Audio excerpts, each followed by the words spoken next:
Las maldiciones intergeneracionales, o como se titula el post según aparezca en la web, la influencia del diablo en el árbol genealógico. Pues ese va a ser el título, la influencia del diablo en el árbol genealógico. Al final, el asunto de las maldiciones intergeneracionales es una de las maneras que tiene el diablo de influir en nuestro árbol genealógico. Hay alguna otra más. La verdad es que ya hemos dedicado hace poco un programa de Radio Cripta, la radio del misterio, a este tema de las maldiciones intergeneracionales, ¿vale? Con Rosa Gómez Casán. Y ahora vuelvo a la carga con esto, pero profundizando y ampliándolo bastante más y además enfocándolo desde otro punto de vista, que es desde el punto de vista del ministerio exorcístico, ¿no? De qué tienen que decir los exorcistas sobre este tema de las maldiciones intergeneracionales y sobre otros. Es, digamos, un tema de frontera, ¿no? Es decir, es algo que ha surgido, a pesar que viene de antiguo, ¿no? Pero ha surgido modernamente, ¿no? Es decir, es un tema que es como si dijéramos que ha resucitado, ¿no?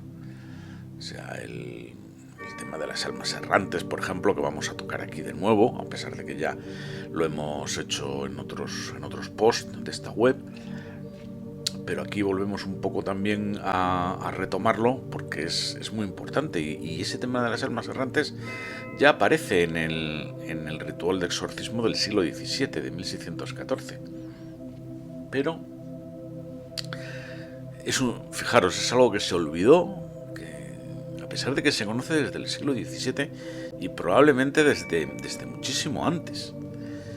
Pero es algo que se ha olvidado y ahora se ha vuelto a rescatar ese conocimiento, ¿verdad? En fin, lo tocaremos también.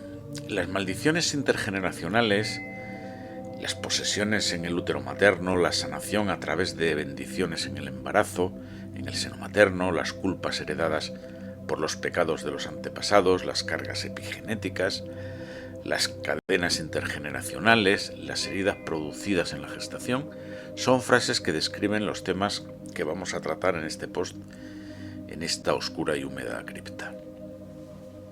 Y por lo que yo he leído, existen actualmente dos enfoques o dos vías para el conocimiento y análisis de las maldiciones intergeneracionales. Uno de ellos es el gran depósito de sabiduría que ha almacenado la Iglesia, tanto la católica como las iglesias reformadas, y su relación con el ministerio exorcístico.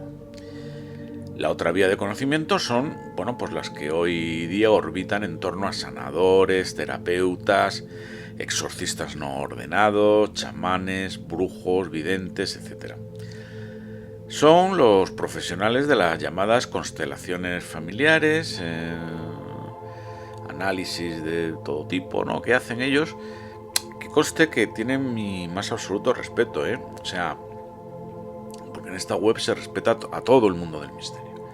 No seré yo quien los juzgue en absoluto ni quien los critique.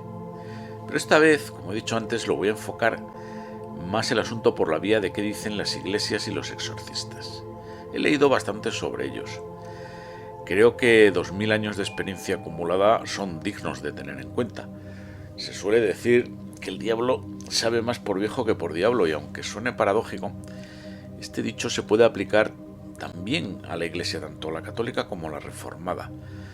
Bueno, la reformada o iglesias protestantes realmente no es una iglesia, son muchas, pues el protestantismo se escindió en decenas de miles de sectas, aunque todas ellas comparten un tronco común. Bueno, más o menos tronco y más o menos común, pero bueno, que me estoy enrollando.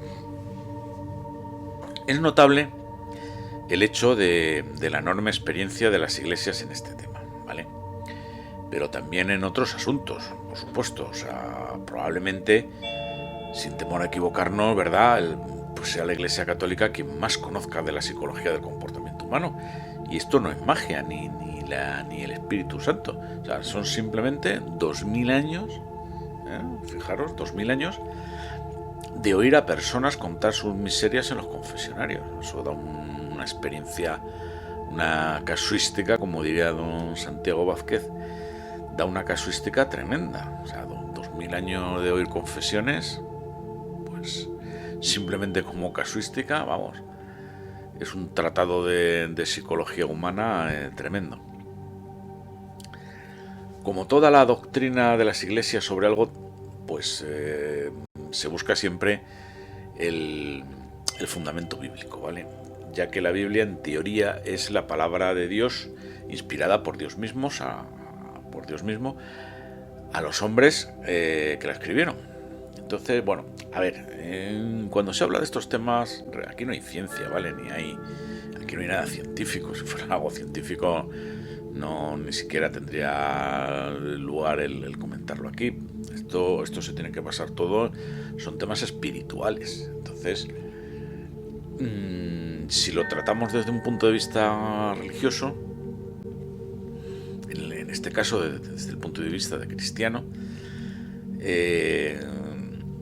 cuando las iglesias cristianas afirman algo, se basan en la Biblia, en primer lugar, las escrituras, y en segundo lugar, la tradición de la iglesia. ¿Y qué es la tradición de la iglesia? Bueno, pues es la suma acumulada de revelaciones, de doctores de la iglesia que han escrito, en fin, son 2000 años de tradición.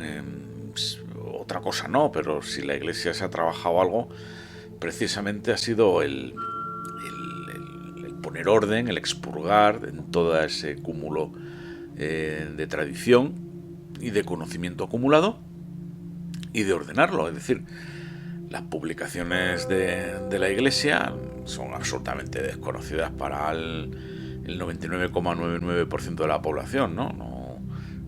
Las leen nada más que los curas y los obispos, pero las publicaciones de la iglesia son extensísimas, ordenadísimas, y que llevan dentro de sí 2000 años de historia y de conocimiento, y bien organizado y bien ordenado. Es decir, ahí hay un tesoro que yo creo que deberíamos alguna vez en nuestra vida asomarnos a él y leer algo, ¿no? Bueno, pues todo eso es fundamento de las cosas que afirma la iglesia, ¿no? En este caso, de la acción de los demonios y de las maldiciones intergeneracionales. Entonces veamos dónde aparece en la Biblia todo este tema de las maldiciones intergeneracionales. En primer lugar, hay que dejar claro que, según la Biblia, es imposible la reencarnación. Como le dijo Jesús a Nicodemo, no solo es necesario renacer de arriba para entrar en el reino de Dios, sino que es posible hacerlo en el espíritu que Él nos iba a enviar, superando la imposibilidad de volver a entrar en el seno materno y volver a nacer materialmente. Esto está en Juan capítulo 3, versículos del 3 al 7, ¿no? Es decir, queda claro pues aquí que no es posible la reencarnación, ¿vale? Porque la Biblia lo dice explícitamente, además, sin que haya lugar a interpretación alguna. Y aquí os quiero hacer otro apunte, es decir, en la Biblia hay evidentemente algunos temas que están oscuros, algunos pasajes o capítulos que son interpretables, por ejemplo el Apocalipsis, hemos hablado cientos de veces aquí. El Apocalipsis es lo interpretable, vamos, no lo siguiente, es decir, no hay nada más interpretable que el Apocalipsis. ¿Por qué? Pues porque no vamos a tener claro qué es lo que significa hasta que no lo tengamos encima. Podemos hacer todas las cálculos y predicciones que queramos, pero es absolutamente interpretable. Pero hay otros muchos libros de la Iglesia y otros muchos pasajes, yo diría que la mayoría, donde no hay lugar a la interpretación. O sea, dice lo que dice. Y vamos, estaba claro hace 3000 años y está claro ahora. Y en el tema de la reencarnación tenemos un buen ejemplo de ello. Está clarísimo. No existe la reencarnación, ¿vale? En la Biblia se reconocen las repercusiones de los actos de los padres sobre sus hijos, tanto en sentido positivo como en sentido negativo. Por ejemplo, dichoso quien teme al Señor y ama de corazón sus mandatos. Su linaje será poderoso en la tierra. La descendencia del justo será bendita. Esto viene en el Salmo 112. Nuestros padres pecaron y ya han muerto, y nosotros cargamos con sus culpas. Esto viene en Lamentaciones, capítulo 5, versículo 7. Fijaros si lo dice clarísimo, ¿no? Nuestros padres pecaron y ya han muerto, ¿vale? Nuestros antepasados. Y nosotros cargamos con sus culpas. Bueno, yo creo que más claro es difícil, ¿verdad? Sin embargo, por ejemplo, en el libro del Éxodo se señala una marcada diferencia al afirmar, por un lado, que Dios no permite que la repercusión del mal del pecado de los antepasados afecte a personas más allá de unas pocas generaciones. Es decir, Dios, porque es infinitamente justo, admite que cuando se comete un pecado grave por alguien, las consecuencias de ese pecado puedan pasar a las generaciones posteriores, pues igual que el pecado original, el más grave de todos, en teoría, ¿no? De Adán y Eva, pues pasó a todo el linaje humano hasta el fin del mundo. Fijaros si tiene gravedad la cosa, pero en el caso de alguien que no sea Adán y Eva, de gente posterior que haya cometido pecados graves, bueno, pues se suele admitir hasta la cuarta generación incluida ya misma, es decir, un total de 5 generaciones. Y nada más, ¿vale? ¿Y esto en qué versículo viene? Pues fijaros. Porque yo, el Señor, tu Dios, soy un Dios celoso, que castiga el pecado de los padres en los hijos hasta la tercera y la cuarta generación de los que me odian. Esto viene en Éxodo capítulo 20, versículo 5. Nuevamente, pocas dudas ofrece esto, ¿verdad? En cambio, la repercusión del bien que hicieron los antepasados es muchísimo mayor, prácticamente para siempre. Si tenemos en cuenta que en la simbología hebrea 1000 es signo de totalidad, o sea que cuando los hebreos dicen por 1000 años, lo que quieren decir es que eso es para siempre, ¿vale? Veamos el versículo donde viene esto. Pero tengo misericordia por 1000 generaciones de los que me aman y guardan mis preceptos. Es decir, Dios castiga con maldiciones intergeneracionales hasta la segunda o tercera generación, pero si por ejemplo lo que se hace es el bien, pues eso tiene repercusiones prácticamente para todo el linaje, ¿no?, de esa persona. Bueno, esto naturalmente no quiere decir que todas las desgracias que nos ocurren a los humanos, que son muchísimas, que os voy a contar, tengan su origen en las maldiciones intergeneracionales, ¿vale? Ojo. Y para dejar testimonio de ello, pues veamos un pasaje de la Biblia en que a Jesús, esto seguro que lo conocéis, le presentan un ciego de nacimiento y Jesús se encargó de aclararle a los judíos lo siguiente: ni este pecó ni sus padres, sino para que se manifiesten en él las obras de Dios. Esto viene en el Evangelio de Juan, capítulo 9, versículo 3. Con esto Jesús simplemente recuerda que no toda desgracia se debe a pecados propios. Pues véase el caso del santo Job, díselo a él, si tuvo que padecer y no había hecho absolutamente nada. Ni a pecados de los ancestros, como ya les había dicho Yahvé. Yahvé era como llamaban los hijos de Israel a Dios, lo que nosotros los cristianos entendemos como Dios era el Yahvé de los judíos. No así el Alá de los musulmanes, aunque la idea de Alá sí es la misma. Pero ahí hay un matiz, no me voy a enrollar con eso. Bueno, pues todo esto se lo había dicho Yahvé a los judíos en el tiempo se lo había dicho al profeta Ezequiel a los judíos en el tiempo del exilio en Babilonia, en contra de los que pretendían eximirse su responsabilidad. Es decir, los asirios habían secuestrado a todo el pueblo de Israel, lo habían llevado a Babilonia. Claro, los judíos imploraban a Dios y decían: oye, ¿qué hemos hecho nosotros? ¿Por qué nos pasa esto? ¿Y qué mal? ¿Qué pasa? ¿Que son los pecados de nuestros antepasados? Por eso estamos secuestrados aquí por los asirios en Babilonia. Pero el profeta Ezequiel, que sabía la verdad, pues decía en la Biblia: ¿por qué andáis repitiendo este refrán en la tierra de Israel? los padres comieron agraces y los hijos tuvieron dentera. Por mi vida, oráculo del Señor Dios, que nadie volverá a repetir ese refrán en Israel. El que peque, ese morirá. Es decir, Ezequiel lo que le venía a decir a los judíos es: no le echéis las culpas a vuestros antepasados y a sus pecados, que vosotros tenéis pecados y muchos, para que os haya pasado esto de Babilonia y más. ¿Vale? Y le volvió a pasar luego en Egipto. La acción del demonio contra la raza humana. Bueno, los que escucháis este podcast y leéis la web donde se publica, bueno, ya me habéis oído en varias ocasiones hablar de exorcismos, porque es un tema que me interesa y que de alguna manera llegó a mí no por casualidad, sino dirigido desde el exterior, desde el mundo espiritual. Cuando yo me inicié en el estudio del tema exorcístico y demonológico, que a mí me interesa mucho, pues no tenía ni idea del asunto en cuestión, no tenía ni idea. Sabía lo que sabe el común de los mortales e incluso menos.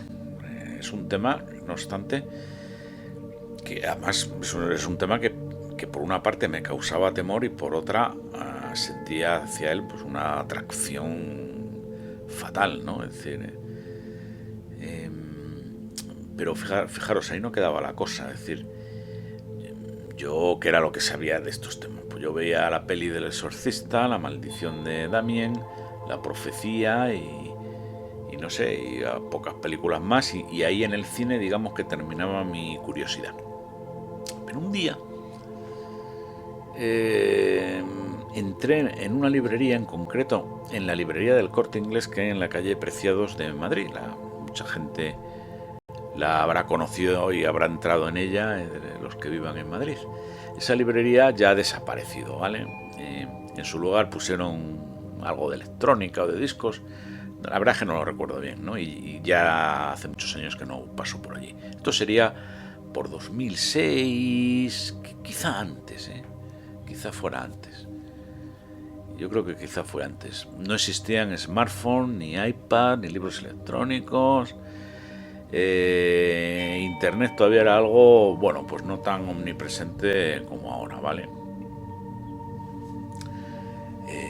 Lo mismo que las coberturas de los teléfonos móviles, etcétera, que insisto que no eran inteligentes. Es más, salías de Madrid y no había cobertura, o sea, así de claro.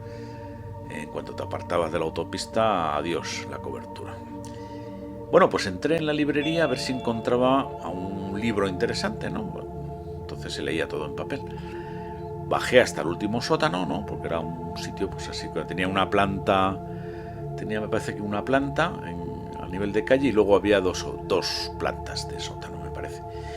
Y allí estaba la sección de esoterismo, que siempre suelo mirarla y tal, bastante desordenada, ¿no? O sea, estaba toda esa planta y las estanterías y todo, bueno, pues como si fueran a cambiar de sitio todo, cosa que suelen hacer mucho en estas tiendas. Y bueno, pues aquello estaba hecho un desastre, o sea, no estaba cómodo ni atractivo para la tarea de escudriñar libros, de buscar libros, que a mí, pues a mí me gusta mucho, ¿no? Yo me puedo tirar horas allí viendo libros y hojeándolos, etcétera, porque yo los libros los miro y los remiro mucho antes de comprarlos, ¿vale?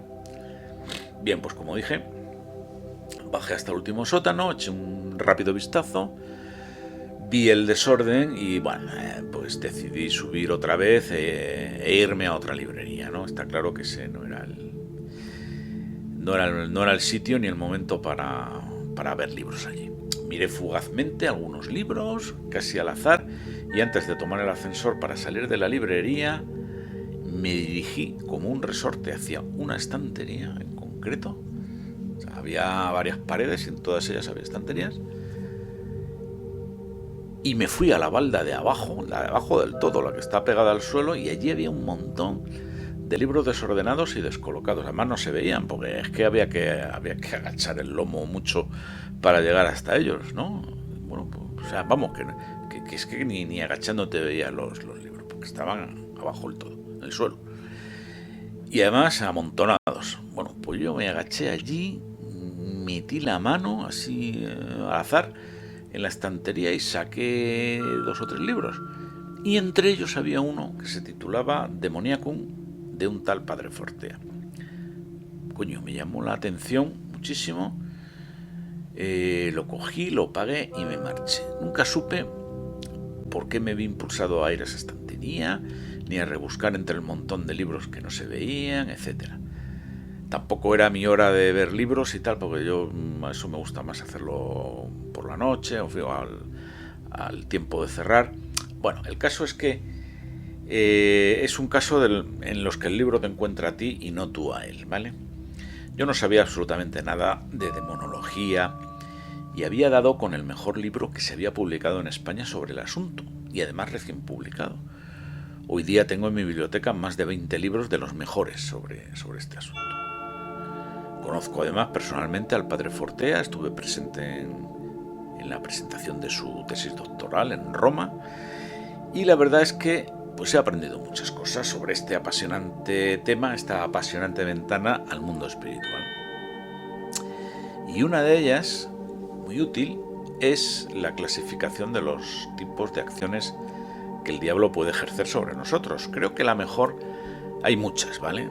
Creo que la mejor es la del Padre Luzón, porque es la más extensa, ¿no? En el resto de clasificaciones pueden variar los nombres, pero las ideas son las mismas, ¿vale? Pero la del Padre Luzón, digamos que es el máximo común divisor de todas ellas. Entonces, de mayor a menor gravedad, el ataque preternatural se clasifica de la siguiente forma. Primero, 3 tipos de infestación diabólica, ¿vale? Sobre objetos, sobre lugares y sobre seres vivos que no son personas, es decir, sobre animales, ¿vale? O plantas incluso, se han dado caso de plantas, fijaros. Luego tendríamos la vejación diabólica, que es un ataque externo contra el cuerpo y los bienes, las cosas, tus posesiones. La influencia u opresión diabólica, que es una perturbación interior, enfermedades y daños laborales, sentimentales, emocionales, mentales, en fin. Bueno. La obsesión diabólica, que sería la siguiente, que es un tipo de influencia especialmente íntima, caracterizada por la fijación en una suerte de pensamientos negativos, ¿vale? Por eso se llama obsesión. Y finalmente, pues lo que todos sabemos, ¿no? Y conocemos en el mundo, en el cine, en las películas y tal, que es la posesión diabólica, en la que los diablos controlan el cuerpo del poseso. Las 4 últimas son ejercidas directamente sobre el cuerpo de los afectados, y los 3 tipos de infestación sobre objetos, animales o plantas y lugares, como hemos dicho. Sabemos, por ejemplo, hablando de esto de la infestación, porque es experiencia común que las mascotas, especialmente los perros y los gatos, pero también los caballos y las gallinas, ojo, tienen una especial capacidad para detectar presencias diabólicas. Los lugares efectivamente pueden estar infestados diabólicamente, produciéndose fenómenos eléctricos, puertas que se abren y cierran. Vamos, lo que suele salir en Cuarto Milenio, ¿no? Cuando hacen las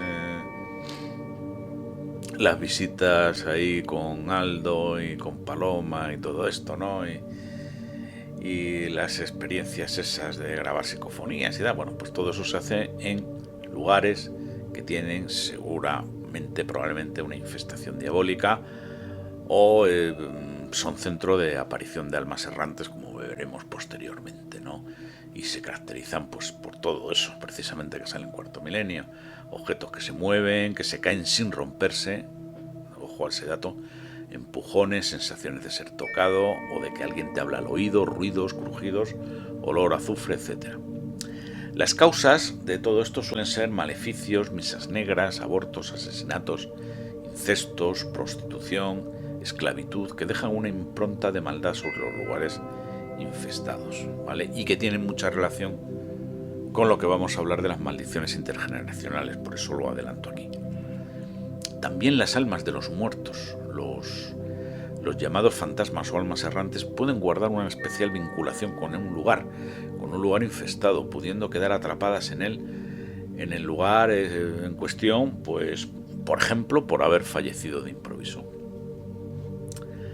No es infrecuente que al poco de fallecer un familiar, pues se perciban presencias en la casa, sobre todo si el difunto tenía alguna deuda afectiva pendiente con alguno de los miembros de la familia. Estas anomalías suelen desaparecer cuando se hace un acto de perdón, por ejemplo, y se ofrecen misas por el eterno descanso del difunto.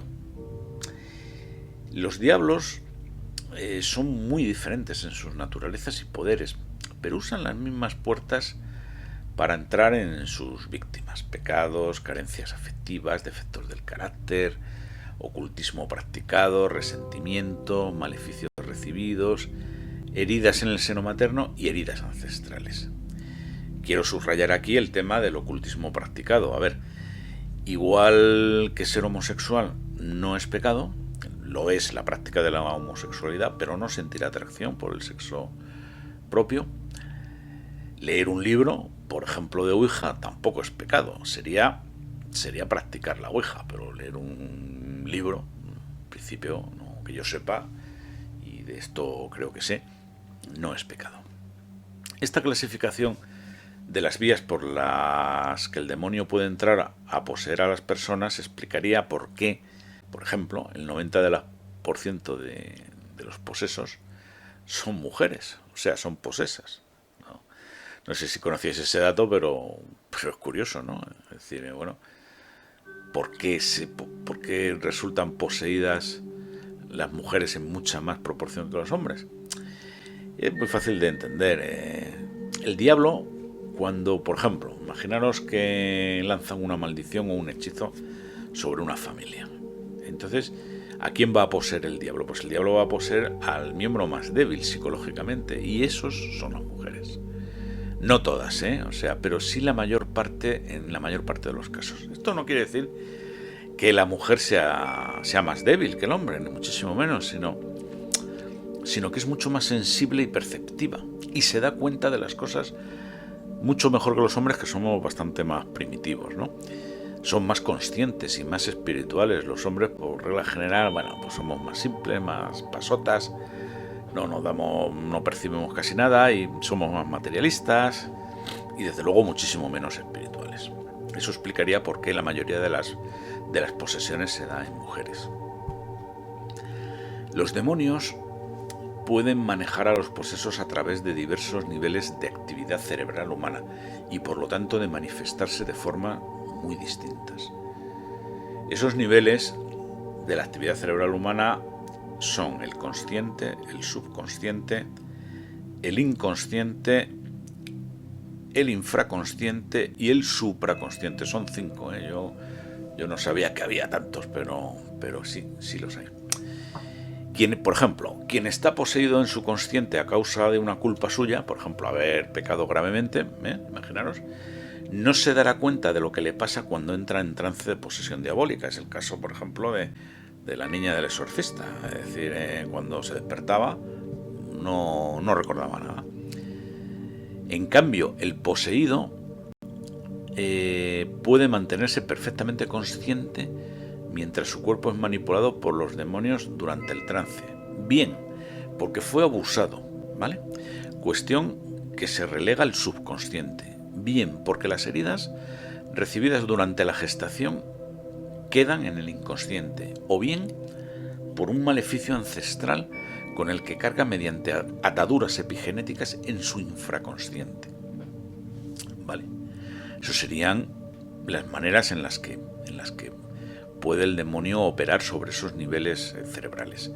El supraconsciente es la mentalidad que se fragua durante la educación y también en el que crece cada persona, ¿no? Es lo externo a cada persona. Los exorcistas dicen que no han encontrado casos de posesión diabólica en este nivel mental, pero sí de obsesión, ¿vale? Al fin y al cabo la obsesión son ideas, son pensamientos negativos, ¿no? Entonces es normal que se hagan en el supraconsciente. O sea, yo no puedo tener obsesión, yo qué sé, pues con los políticos de izquierda o de derecha, por ejemplo, si previamente yo no he aprendido qué es eso, ¿vale? Por eso se dan en el supraconsciente. Creo que eso lo explica bien, ¿no? Veamos la taxonomía del infierno. Los demonios son muchos, por son, según la Biblia, la tercera parte de los ángeles. Y Dios creó ángeles, vamos, muchísimos, en una cifra enorme. O sea, no hay acuerdo ni nadie nos lo dice y no viene en la Biblia, pero sí se dice que desde luego son muchísimos más que los habitantes que tiene la Tierra. O sea, son probablemente billones con B. Bueno, pues y un tercio de billones, pues son muchísimos, ¿no? Este imperio infernal es un mundo terriblemente jerarquizado, donde Satanás, el arrogante, es el más poderoso. Suele parapetarse detrás de sus legiones, un colectivo que en la Biblia aparece con el nombre de legión, con L mayúscula. Emplea espíritus como impiedad, meridiano, obsesión, insomnio y otros espíritus de la noche como somnolencia y cansancio. Satanás no se lleva bien con Lucifer. Sí, son demonios diferentes, ¿verdad? ¿Quién lo diría? Esto mucha gente piensa que son el mismo. Lucifer cayó por narcisista. Lucifer va acompañado por espíritus de racionalismo, hechicería y espiritismo, tales como Verónica y Behemoth. Va acompañado por Belfegor, espíritu que afecta a los artistas, por espíritus de masonería como Baphomet y Estrella del Oriente, y por otros espíritus de ocultismo. Satanás se lleva bien con el poderoso demonio bíblico porque sale en la Biblia, llamado Belcebú. Pues efectivamente, hay mucha gente que supone que Satanás, Belcebú y Lucifer son sinónimos del mismo demonio. No, son demonios diferentes. Belcebú, quien suele ir acompañado de sus espíritus de celos, envidias y enredos familiares, que son como molestos moscardones que suelen incluso manifestarse en forma de insectos. Por eso, a Belcebú se le conoce también como el señor de las moscas. Es frecuente encontrarse con Leviatán, que es un espíritu de endurecimiento del corazón, de soberbia y de confusión espiritual, que es servido por espíritus de humillación, de miedo, angustia e inseguridad. Muerte parece ser el jefe de una caterva de espíritus de negatividad, como rechazo y autorrechazo, soledad, tristeza, Baal, Zabulón, Astarot, agresividad, rabia, rencor, y están muy relacionados con Dan, espíritu de destrucción y autodestrucción, y el Shobo, que es el príncipe de los espíritus de ruina y miseria, tal como enfermedad, derrumbe, Judas, desesperación, desempleo y otros que suelen atacar a las personas cuando padecen un hechizo de destrucción. Finalmente mencionaría a Asmodeo, espíritu de lujuria y crueldad, que intenta evitar la realización sexual de las personas. Con él van Mastara y Sindiago. Principales son los jefes respectivamente de los incubos y los súcubos, ¿vale? Y otros como Lilith, espíritu súcubo de seducción, Berti, Sicarón, Milcón, Belial y Alimai, que es un espíritu de perversión sexual. Os habréis dado cuenta de que los nombres de los demonios, algunos de ellos son nombres propios, como Baal, Zabulón, Astarot, etc. Y otros son características suyas, soledad, tristeza, autorrechazo. Esto es muy frecuente, es decir, no todos los demonios tienen nombre propio, o al menos no lo sabemos, porque insisto, son billones, pero sí tienen el nombre, o se les atribuye el nombre de la maldad que hacen, ¿no? Pues ruina, miseria, enfermedad. O sea, la enfermedad es un espíritu, ¿vale? Derrumbe. Vamos a ver el tema de las almas errantes o perdidas. Sobre estas almas ya he hablado en otras ocasiones, pero mira que he leído sobre este asunto y la verdad es que nunca me he quedado satisfecho con las explicaciones que se han dado. Este es un tipo, como decía al principio, de conocimiento perdido. O sea, lo teníamos en el siglo XVII y probablemente antes y lo hemos perdido. Y ahora, pues, lo hemos perdido a lo largo de la historia, que en lugar de consolidarse se pierde. Y ahora pues lo recuperamos, ¿no? O creemos estar recuperándolo. Las almas errantes o perdidas suelen manifestarse con ruido, golpes en las puertas, en las paredes, objetos que se caen, electrodomésticos que se encienden y se apagan. Bueno, pues nuevamente cuarto milenio, ¿no? E incluso empujones o zarandeos.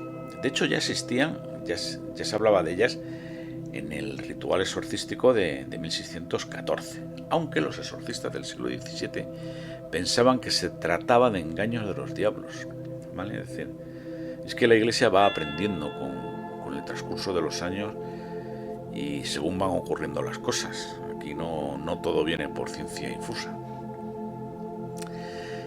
El problema para la Iglesia es dar una interpretación a la existencia de estas almas errantes, pues que concuerde con lo que la misma Iglesia dice sobre que el cielo, el infierno y el purgatorio son los únicos destinos inmediatos de los difuntos, ¿no? O sea, el que existan almas errantes es una cosa nueva, porque ¿dónde están esas almas errantes? ¿Vale? Modernamente, los exorcistas han encontrado almas perdidas o errantes en dos tipos de posesiones. Por un lado, en poseídos que estando en trance se interrumpía la manifestación diabólica y se manifestaban unos seres completamente diferentes a los demonios. Y por otro lado, en personas que no estaban poseídas, pero que se encuentran con esas almas pues en su casa, imaginaros, como igual que ocurre en la peli del Sexto Sentido, el niño ese que ve muertos en ocasiones. Bueno, pues hay personas, como el niño del Sexto Sentido, que ve almas errantes. Lo que ve ese niño en la película del Sexto Sentido son almas errantes. Y esas son las dos maneras en las que se manifiestan hoy día, según dicen los exorcistas, esas almas errantes, que pueden llegar incluso a ser agresivas, ¿no? Y esa posible agresividad de estas almas no procede del odio, sino de la tristeza. Esa es la característica que los diferencia de los demonios, ¿vale? A ver, desde mi punto de vista, es muy posible que estas almas sean los causantes de los fenómenos poltergeist, ¿no? Pero eso es una idea mía, ¿vale? No como las tonterías que dicen los parapsicólogos de que es la energía de un adolescente y no sé qué. Estos andan siempre con las energías. Al final, para hacer compatible la existencia de las almas perdidas con la doctrina de la Iglesia, bueno, pues hoy día los exorcistas piensan que efectivamente son almas del purgatorio, con lo cual salvas el problema, pero de un tipo especial, digamos, que necesitan un sistema de purificación para hacerlas salir de su oscuridad, hasta que se suscite en ellas el deseo de liberarse de su negatividad y, por lo tanto, de ir hacia Dios. Lo que en la peli del Sexto Sentido era ir a la luz, ¿no? No obstante, esta realidad escatológica no deja de ser un profundo misterio, ¿no? Por más que intentemos su comprensión, y no cabe reducir el misterio a unas meras explicaciones racionales, pues las típicas idioteces que dicen los parapsicólogos. Es tan misterioso o tan fácil como queramos verlo. Es decir, bueno, pues al fin y al cabo son un tipo de fantasma. Los fantasmas son almas del purgatorio que pueden aparecer, pues, como decía Santiago Vázquez, como tales fantasmas o como espectros, o pueden efectivamente ser tener una manifestación pegada a lo preternatural, ¿no? En conjunto con la acción de los demonios, pero ser de causa sobrenatural, es decir, no ser malignas, ¿no? Por así decir, pero sí ser un determinado tipo de almas del purgatorio, pues que están especialmente perdidas, ¿no? Como su nombre indica. En el caso del padre Fortea, lo que dice es que esas almas están vagando por la tierra, ¿vale? Pero sumidas en una oscuridad, etcétera, y tienen que haber trascendido al purgatorio antes de que ocurra el juicio final, porque si no van al infierno. Es decir, fijaros que la idea es completamente distinta. El padre Luzón dice que estas almas ya están en el purgatorio, pero en un sitio especial, por así decir, y el padre Fortea y otros lo que dicen es que no, están vagando por la tierra porque por razones X no han conseguido ni siquiera ir al purgatorio. Por eso hablo yo también de que esto es un planeta purgatorio. Y bueno, pues que o van al purgatorio antes de que ocurra el juicio final o van al infierno. ¿Cuál es de las dos interpretaciones es verdadera? Pues ni idea, eso no lo saben ni ellos. Está claro que cuando una persona no rechaza a Dios, pero no acepta su situación post-mortem, ¿no? Pues habrá de sufrir en la oscuridad y falta de paz como consecuencia de su ofuscación en un misterioso camino de purificación personal, lo cual, por ejemplo, pues nos quita de la cabeza la imagen que tenemos del purgatorio como una especie de campo de concentración en el más allá. O sea, el proceso de purga sería un proceso personal. O sea, cada persona tendría su propio purgatorio. No lo sabemos realmente, ¿eh? No lo sabemos, porque la tradición de la Iglesia también dice que el purgatorio es un sitio, ¿vale? Y luego hay papas que han dicho que es un estado, bueno. No lo sabemos. Igual que desconocemos muchas cosas de ese mundo espiritual, o las conocemos parcialmente. Sean adultos, niños o incluso bebés no nacidos que no han aceptado su muerte y por eso viven apegadas al mundo de los vivos, ¿vale? De ahí suelen venir, gimen por ello y se rebelan por no sentirse oídas por Dios y están sumidas en una terrible oscuridad, bla bla bla, en la que no reconocen dónde se encuentran. Bueno,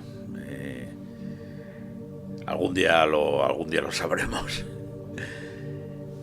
Dentro de la doctrina de la Iglesia se llama mediumnidad a la capacidad que tiene una persona viva de comunicarse con los muertos. Bueno, es la misma interpretación que se da normalmente, ¿no? El típico medium con la bola de cristal que se comunica, ¿con quién se comunica? Con espíritus, los espíritus de quién son. Lo que pasa es que hay una pequeña diferencia, es decir, el medium, tal como se entiende vulgarmente, es una persona que se comunica con todo tipo de espíritus raros y la persona que tiene mediumnidad, según la interpretación de la Iglesia, simplemente es la que tiene la capacidad de ver a los muertos. Nuevamente, el niño del sexto sentido tendría mediumnidad, ¿vale? ¿De dónde salen estas almas errantes? Bueno, pues como ya hemos ido apuntando, de bebés abortados, niños fallecidos en la guerra civil, por ejemplo, en las guerras mundiales, muertes en accidentes, etc. Por eso es tan importante conocer bien cuándo se va a comprar una casa, el historial que ha tenido el inmueble, si donde se asienta ha habido un cementerio o enterramiento, en fin, todos estos rollos que salen en casi todas las películas de terror, ¿vale? Y desde nuestro propio punto de vista, pues ya no desde el punto de vista de un inmueble, de una casa, sino de nuestro propio cuerpo, de nuestro propio yo, pues todas las circunstancias trágicas o de muerte que giran en torno a nuestro nacimiento y a todas las cosas que les han ocurrido a nuestros antepasados y que nos han podido afectar epigenéticamente. Finalmente, pues vamos a ver en profundidad las heridas en el seno materno y las maldiciones intergeneracionales, ¿vale? Entonces todo ha sido una introducción a ello y ahora se va a entender muchísimo más fácil. Maldiciones e influencias en el seno materno. Durante los primeros 15 días de gestación, en los que aún no hay signos de embarazo, el embrión puede sentirse solo e inseguro, ¿vale? Hasta los 2 meses puede haber en el feto afectaciones por el rechazo a él y sus consecuencias: angustia, inseguridad, falta de autoestima, opresión, opción de rechazo a la vida y otros tipos de negatividad. En ocasiones, los padres son los padres, digamos, los que inicialmente se rebelaron ante un embarazo imprevisto, ¿no? Esas cosas ocurren todos los días. Luego, posteriormente, bueno, pues lo asumieron, pero ojo con eso, porque eso lo percibe todo el bebé y esas afectaciones quedan grabadas ahí para siempre, ¿vale? Y le acompañarán toda la vida. Si esto no se asume y se llega a un aborto, ese feto probablemente se va a transformar en un alma errante, como las que hemos visto ahora, y no es un destino agradable, ¿eh? Así que ojo con esto. En el tercer mes, que es cuando se manifiesta la masculinidad o feminidad del feto y se configura su sexo cerebral, aquí el problema suele darse cuando el bebé se siente rechazado en su identidad sexual porque sus padres desean otra condición. Ahí, que yo quiero que venga una niña y lo que viene es niño, o al revés. Bueno, pues pueden darse problemas de autoestima y de trato con el sexo complementario. Tendremos ahí timideces, en fin. En el cuarto y quinto mes pueden producirse afectaciones en el sentido de que el feto puede captar ya en este nivel de desarrollo desavenencias conyugales, si la familia tiene problemas económicos o laborales, y esto puede producirle zozobra, inseguridad, miedo o rechazo a la vida extrauterina que se presiente como dolorosa. Es decir, el feto percibe, ojo, que voy a un sitio donde están todos llenos de problemas y alguno me voy a tener que comer yo, ¿no? Igualmente una enfermedad, un accidente o fallecimiento de un ser querido, bueno, esto también ocurre todos los días, pues puede dar lugar a que un espíritu de muerte se apegue a la persona, ocasionando que luego sea una persona apagada, negativa, pesimista y enfermiza, o que incluso pueda estar afectada de mediunidad. No sé cómo puede afectar, hombre, yo, fijaros, todas estas tonterías que se decían y que se dicen, que no son tonterías, de que bueno, pues la madre tiene que estar contenta, tranquila, feliz, oyendo música clásica, no preocupándose por nada, en una habitación luminosa, blanquita, perfectamente atendida, por supuesto alejada por completo de problemas, de malas noticias, de preocupaciones, de responsabilidades. Es fundamental, esto es fundamental, es decir, luego ya cuando nazca el niño y tal, pues ya volvemos a lidiar con los problemas, ¿no? Pero que el bebé en esos 9 meses no perciba nada de eso. Ponernos en el caso de las madres drogadictas que fuman, son alcohólicas, se drogan, llevan una mala vida, pues imaginaros cómo puede eso afectar, ¿no? Entonces yo creo que eso es una cosa que en la medida en que se pueda se debe de hacer, es decir, la madre tiene que estar aislada relativamente, ¿no? Y por supuesto alejada de todo tipo de preocupaciones y de problemas. Bien, en el sexto y séptimo mes del embarazo, pues estos son los más pesados para la madre, y si no se cuida y deja de trabajar, el feto puede sentirse angustiado o rechazado. En los meses octavo y noveno nos podemos encontrar con el miedo al nacimiento. Curioso, ¿verdad? O sea, esto debería hacernos reflexionar. Igual que existe un miedo o pánico a la muerte, ¿vale? Eso es lógico.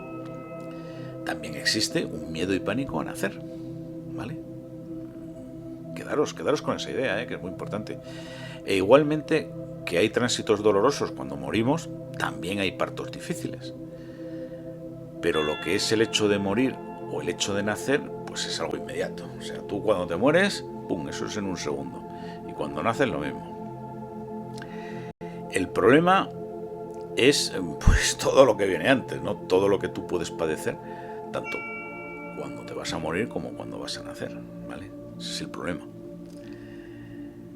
Igual que la madre, como he contado antes, debería estar perfectamente sin preocupaciones, etcétera, pues cuando tú vas a morir deberías estar en un sitio de cuidados paliativos, que no empezaran los herederos a pegarse por la herencia delante de ti porque tú lo estás oyendo todo, en fin, tener una muerte, digamos, lo más tranquila, pacífica y espiritual posible, que no siempre es posible.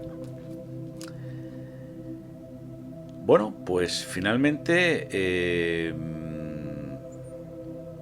precisamente por este miedo o pánico a nacer, el bebé en este periodo puede intentar adelantarse el parto o retrasarlo, o incluso intentar ahorcarse con el cordón umbilical. Y en el momento del alumbramiento hay que cuidar cualquier contaminación visual, auditiva o sinestésica. Es decir, el nacimiento, igual que la muerte, se tiene que producir en paz. Maldiciones intergeneracionales. Las maldiciones intergeneracionales es una de las 6 puertas de las que habla el padre Luzón y por las que puede entrar el demonio en nuestras vidas. No está de más recordar cuáles son esas 6 puertas.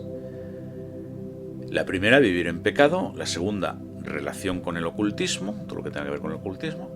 La tercera, el rencor, el odio. La cuarta, los maleficios recibidos. La quinta, las heridas en el seno materno, que ya hemos hablado de ellas. Y la sexta, las ataduras ancestrales, que vamos a hablar de ellas a continuación. Las tres primeras puertas es responsabilidad nuestra mantenerlas cerradas, es decir, que si el demonio entra por ahí es por nuestra culpa, ¿vale? Y las tres últimas no son responsabilidades nuestras, ¿no? Faltaría más, ¿no? Los maleficios recibidos son cosas que te hacen otros, etc. No es responsabilidad nuestra, lógicamente, si esas puertas se abren y por ahí entra el demonio. En otro post hablaremos extensamente de estas puertas. Bueno, pues estas maldiciones intergeneracionales vienen o se producen, vamos a explicar su génesis, que no es escurridiza, o sea, las maldiciones intergeneracionales o ataduras ancestrales, que también se llaman, de las dos maneras se llaman, vienen o se producen a través de las cargas epigenéticas que nos llegan, bien a través de nuestros propios genes o bien a través de ellos, pero heredadas de nuestros ancestros. Es decir, cosas que se nos pegan a nosotros o que ya no vienen de propina de nuestros ancestros, pero siempre a través de los genes. La procreación nos pone en contacto con una cadena de antepasados, lógicamente, que nos transmiten sus herencias. En estos rasgos somáticos y psicológicos, es decir, psicosomáticos, bueno, pues hay cosas positivas, lógicamente, pero también aspectos negativos, defectos psicosomáticos, ¿vale? Además, en estos mismos rasgos genéticos se transmiten ciertas adherencias malignas que denominaremos cargas epigenéticas, o sea, que van sobre los genes. Epi significa encima. Van sobre los genes y cuyo origen último es el pecado original. Y que provienen del pecado original pues a través de una secuela de pecados especialmente graves que perturbarán a los descendientes del pecador hasta varias generaciones. Es decir, esto pues nos viene de antepasados nuestros que han pecado, ¿vale? A ver, todos pecamos y aquí no hay ningún santito, ¿no? Pero es conveniente, en la medida de lo posible, no cometer pecados graves. Aquí me oyen personas que no tienen creencias religiosas y para ellos, pues, traduzca ese pecado, pues, por hacer lo posible por portarse bien, etcétera, ¿no? Llamarlo como queráis. Pero vosotros me entendéis. Por ejemplo, es posible que si tenemos tendencia a la gula, bueno, pues vamos a caer muchas veces en atracones o excesos con la bebida, por ejemplo, ¿no? Esto es malo, pero es mucho peor matar a alguien a sangre fría por una discusión de tráfico, por ejemplo. Esto es lo que debemos intentar evitar. Por eso la Iglesia hace distinción entre pecados veniales y mortales. Hay que intentar en lo posible no cometer pecados mortales o de especial gravedad, ¿vale? O sea, que tengamos todos una luz roja dice, bueno, joder, pues mira, he vuelto a caer otra vez aquí en el tema este de la bebida o de... vale, pero que cuando vayas, por ejemplo, a decir, bueno, joder, pues voy a soltar aquí una maldad o una calumnia sobre una persona que no me está oyendo y que no puede defenderse, y a lo mejor eso le perjudica gravemente y eso ya es un pecado muy grave, ¿no? Entonces, que haya una luz que ¡ping! se encienda y diga, por aquí no. El ser algo perezosos, por supuesto que no va a tener influencia sobre nuestros descendientes, pero haber torturado y matado a prisioneros de guerra, por ejemplo, sí va a tener consecuencias en generaciones posteriores con toda seguridad. Prácticas idolátricas, masonería, infidelidades, rupturas, abusos sexuales, incestos, suicidios, asesinatos, abortos, alcoholismo, drogadicción, arruinar a la propia familia, maldiciones y calumnias pueden dar origen a una cadena intergeneracional que esclavice durante un tiempo a la familia y que sea preciso cortar, sobre todo si se produce una muerte sin arrepentimiento, es decir, sin que el que comete estos pecados se muere sin arrepentirse, ¿vale? Bueno, Y vosotros diréis, ¿y cómo hacemos aquí para solucionar esto? Pues la solución que da la Iglesia para este problema es la misma que para todos. Pues una serie de oraciones que, bueno, en mi página web se pueden descargar, ¿vale? Si vais a donde está esto, pues se pueden descargar. Para las personas que no tienen creencias religiosas y que las oraciones les resbalan, pues no tengo mucho más que añadir. Con esas oraciones, digamos, termina todo lo que se nos ofrece para romper estas ataduras y yo ya no conozco más soluciones, salvo, y es algo que no os recomiendo, ir a un brujo a que os haga un trabajo de no sé qué. Eso puede ser muy contraproducente. Al final esto ya es un problema personal de cada uno, ¿no? Ver qué credibilidad le dan a las palabras que he dicho aquí en este post. Bueno, fijaros una cosa muy importante. Aquí se han tratado temas como el de las almas errantes, pues que no están del todo aceptados por la Iglesia. Es solo opinión de algunos exorcistas. Sin embargo, sus manifestaciones son reales y palpables. Y como os decía antes, pues aquí al final esto depende del interés que tome cada uno sobre esto y de que vea si le afecta. Y que la solución efectivamente que proponen las iglesias son oraciones y no hay más. Y si se va a recurrir a un brujo, pues yo sinceramente me abstendría de eso, que los perjuicios suelen ser mucho mayores que los teóricos beneficios. Claro que para alguien que es ateo materialista, pues qué más le da, ¿no? Elegir entre oraciones o el brujo, pero para todos ellos eso es lo mismo. Bueno, que me estoy liando otra vez. Soluciones, el tema de las oraciones que se pueden descargar en mi web. Yo no conozco ninguna más. La que os he apuntado antes, tanto en estos tránsitos, ¿verdad?, de nacimiento y muerte, que son importantísimos.